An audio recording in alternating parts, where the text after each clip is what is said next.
The U.S. labor market is at a crossroads in 2025, facing a mix of challenges and opportunities. From job openings outpacing seekers to the rapid rise of artificial intelligence and automation, the labor landscape is shifting beneath our feet.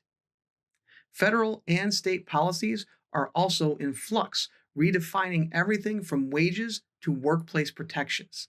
But amidst these, workers are taking charge, deploying innovative tactics that are flipping the script on corporate dominance. Let's break it all down. The 2025 labor market is a study in contradictions. Employers lament so-called labor shortages, but workers tell a different story. Low wages, stagnant benefits, and exploitative practices dominate the narrative, and the much touted skills gap? Often it's an excuse for businesses unwilling to invest in worker training or update their outdated business models. Meanwhile, automation and artificial intelligence are celebrated for their efficiency, but often leave workers to fend for themselves. Job displacement is the order of the day, with little support for retraining or job placement. It's clear the system prioritizes corporate profits over worker stability. But hope is not lost. Across industries, grassroots movements are forcing companies to confront their practices. Unionization efforts are surging, and workers are demanding wages, transparency, and dignity on the job. The narrative is shifting, and it's being rewritten by those who refuse to settle for less. Now, let's turn to the policies shaping this new labor landscape. Spoiler alert, they're not exactly designed with workers in mind. Employers often view federal and state policy changes, such as adjustments to overtime rules and minimum wage laws, as burdensome. But these changes barely scratch the surface of what workers need to survive. Wage increases in some states remain far below what's needed to keep up with rising living costs. And then there's immigration. Restrictive policies create artificial labor shortages, giving corporations a convenient excuse for exploitative practices. In addition, the conversation around automation policies largely ignores the human toll.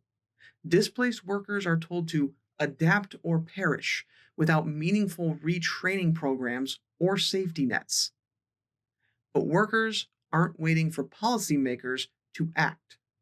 They expose these systemic failures and push back through unions and grassroots organizing. Workers are stepping up to defend themselves when policies fail to protect labor. As workers fight back, they are doing it with creativity and resolve. Two tactics stand out in this labor reckoning: quiet quitting and salting. Quiet quitting, often misunderstood as laziness, is a boundary-setting movement. Workers are rejecting unpaid labor and overwork, demanding respect for their time and energy.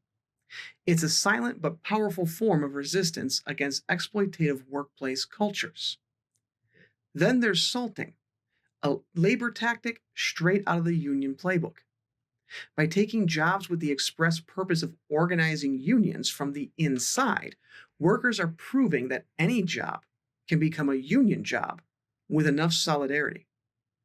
Thanks to salting, industries once thought to be unreachable, like retail and tech, are seeing unionization efforts thrive. These tactics send a clear message from walkouts to strikes.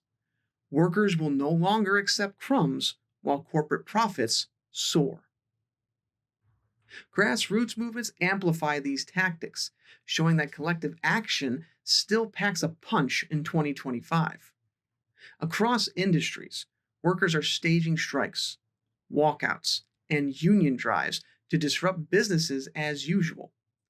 From Amazon warehouses to Starbucks coffee shops, these efforts force corporations to address demands for fair wages, safe conditions, and basic respect.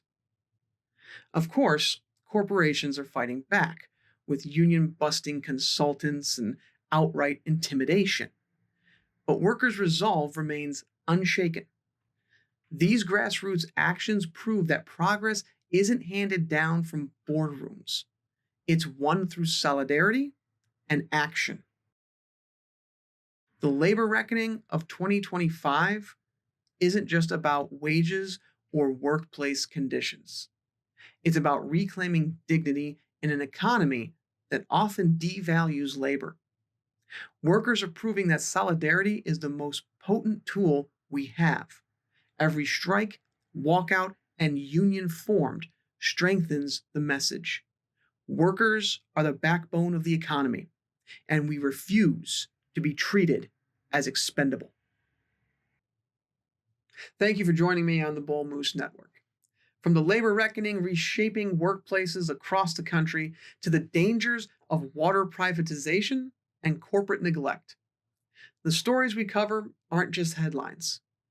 They're the realities shaping our communities, resources, and futures. The threads connecting these issues are accountability, justice, and the fight for dignity. Whether it's workers organizing for fair treatment, communities demanding water, or exposing the corporate exploitation of labor and resources, one thing is clear: change doesn't come from the top. The people drive it from the bottom. We'll be here to spotlight the fights that matter, the voices that need to be heard, and the truths that too often go ignored.